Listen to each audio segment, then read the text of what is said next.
আসসালামু আলাইকুম। আমরা এখন আছি চাঁপাইনবাবগঞ্জের নাচল উপজেলার রাউতারা গ্রামে।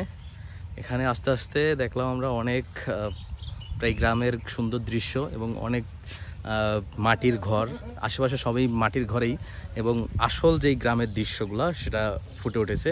যা দুই পাশের আমবাগান, মাঝখান দিয়ে সরু রাস্তা, এবং আমাদের উদ্দেশ্য ছিল বা আমাদের গন্তব্য ছিল যে ইলা মিত্রের সংগ্রহশালা, যেটা রাউতারা গ্রামে অবস্থিত আর নাচল উপজেলায়।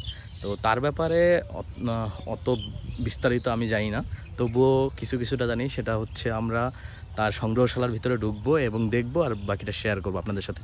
দেখতে থাকুন ইলা মিত্রের সংগ্রহশালার ভিতরের অংশ।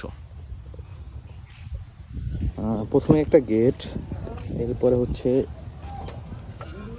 তার ছবি। ইলা মিত্র ছিল হচ্ছে আমাদের ব্রিটিশ আমলে কৃষকদের নিয়ে যে বিদ্রোহ, কৃষকদের অধিকার আদায়ের জন্য যে বিদ্রোহ, সেটার নেত্রী, তেভাগা আন্দোলনের নেত্রী বলা হয় তাকে। তেভাগা আন্দোলনের তিনি বিখ্যাত, এবং তার এই সংগ্রহশালাটা সম্পূর্ণটা মাটির ঘর, দোতলা বিশিষ্ট এবং সুন্দর আলপনা করা।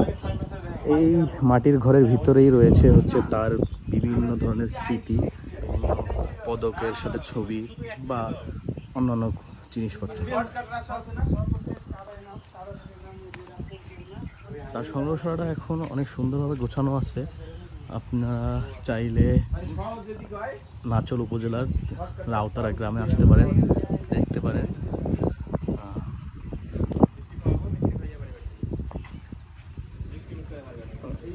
সুন্দর গ্রামের দৃশ্য, চারপাশে ঘন সবুজ কৃষক জমি, ঠিক তার মাঝখানে হচ্ছে তার এই সংগ্রহশালা ইলা মিত্রের।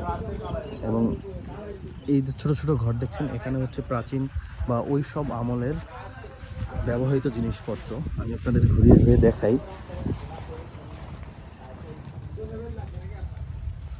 দেখুন ওই সময়ের ব্যবহৃত যে জিনিসপত্রগুলো, সেটা টোটালি কিন্তু মাটির।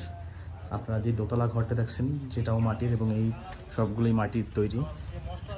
সম্পূর্ণটা হচ্ছে আপনার আশেপাশে ঘন সবুজ কৃষক জমি, ঠিক তার মাঝখানে হচ্ছে ইলা মিত্রের সংগ্রহশালা। খুবই সুন্দর। ধন্যবাদ সকলকে।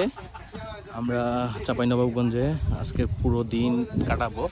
এখানে বাকি যে নিদর্শনগুলো, প্রত্নতাত্ত্বিক নিদর্শনগুলো দেখবো এবং আশা করি আপনাদের সাথে শেয়ার করব।